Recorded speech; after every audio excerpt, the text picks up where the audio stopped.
Consider subscribing to our channel and liking this video if you found it useful.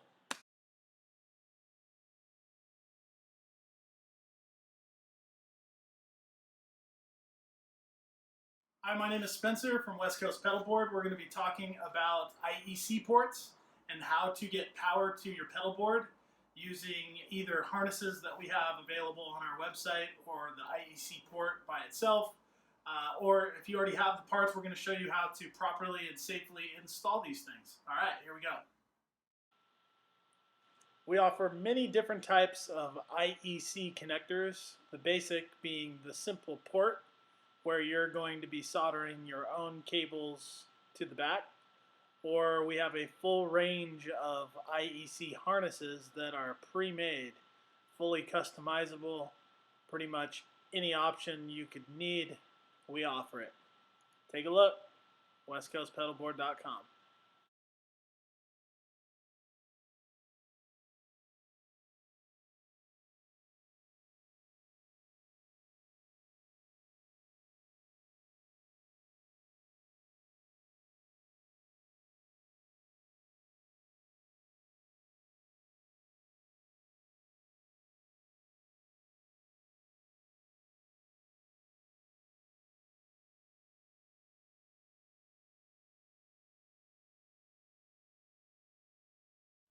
So we're going to move right along and show you guys how to install the IEC based power systems that we offer.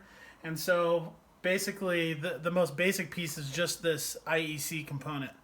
So what we're trying to do is we're trying to get this fitted into a workpiece. In our case, it's going to be this Zebra board frame.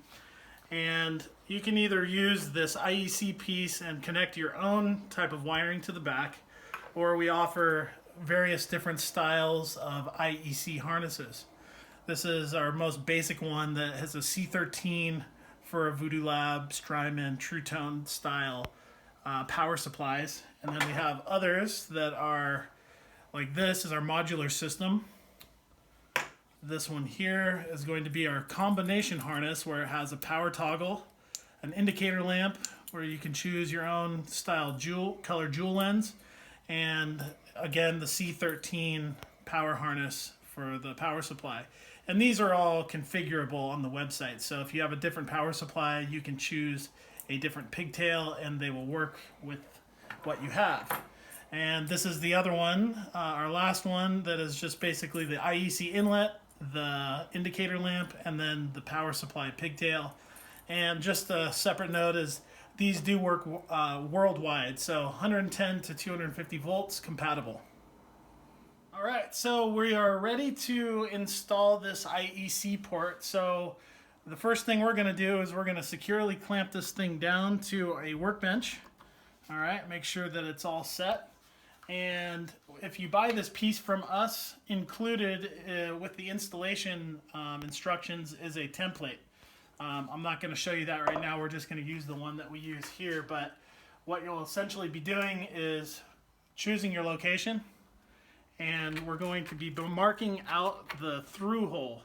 So that's going to be the hole that the backside of this IEC connector is going to slide into. All right. The way that we start this whole process is using a paddle bit or similar 11/16 inch, and we're going to drill our first hole all the way through this.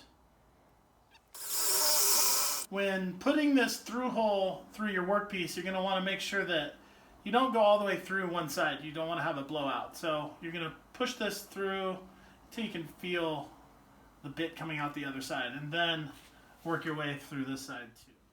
After we get the through hole, what we're going to do is we're going to start routing this piece all the way through. So I've got a super sharp straight bit. This is a handheld router. And what we're going to do is we're just going to go down just a little tiny ways. This thing is adjustable. So what I'm going to do is I'm going to set it at about 1/8 of an inch, 3/16. I'm going to take it out and just follow around this little guide that I hand drew. So now's a good time for your goggles and earmuffs. And here we go. I'm going to set it in so it's inside that hole like that. You can see it. Now I'm going to go ahead and turn this on.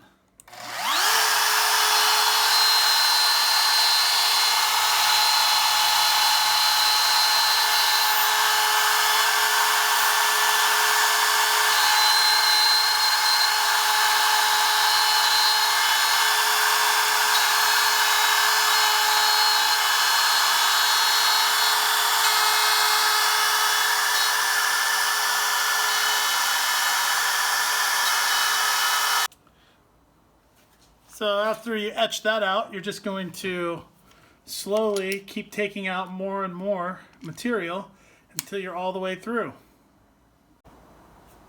So here we are, we have our through hole, and before we kind of continue on, we're just going to go ahead and test that, make sure everything's fitting the right way. And we're just going to slide our piece down in there. Everything fits, there's a little bit of room to wiggle, which is okay. And you can be finished here if you want. You could basically just screw this thing down and call it good. We prefer to countersink these things. So what we're going to do is we're going to make sure that's straight. It's straight because I can tell. I'm going to trace around this, and depending on what type of pedal board you're making, depends on if you're going to basically go to the edge of this trace mark, or if you're going to take the trace mark out. So if I was going to wrap this board with Tolex, I might actually take a little bit more of this out so the Tolex has a chance to wrap itself inside there without ripping. So what we're going to do is we're going to go ahead and take this out. So ear protection, eye protection, here we go. I'm going to go somewhere about 1/8 of an inch, maybe a little bit more if you can see that. I'm going to lock in.